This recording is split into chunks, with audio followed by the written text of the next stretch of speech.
Emmanuel Macron, la dissolution a coûté une grosse somme à l'Assemblée.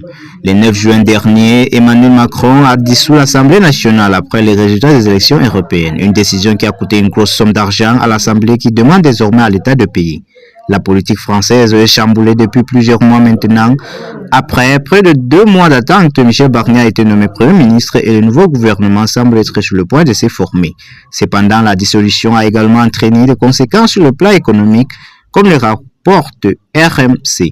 Elle aurait coûté 28 540 900 € à l'Assemblée nationale sur un budget total de 662 millions d'euros en 2024. Des sources parlementaires ont révélé à France Info que cette somme colossale s'explique d'une part en raison du licenciement de 133 députés qui n'ont pas été réélus. Les frais sont estimés à 23,5 millions d'euros. L'Assemblée nationale a notamment dû dépenser 1,9 million d'euros pour financer l'allocation d'aide au retour à l'emploi des députés licenciés. Côté logistique, le changement du député et de collaborateurs a créé un coût supplémentaire de 2,3 millions d'euros entre l'achat du matériel informatique et autres fournitures.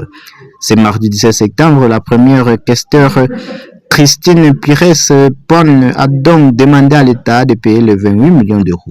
La dissolution a été demandée par le président de la République. Il est donc logique que ce soit le budget de l'État qui le prenne en charge, a-t-elle expliqué à l'AFP. La dissolution de l'Assemblée nationale a été un choc pour les nombreux citoyens et particulièrement pour la classe politique française, alors que cette décision a été mûrement réfléchie par le président de la République et son ancien bras droit. Gabriel Attal a appris la nouvelle seulement quelques minutes avant le français.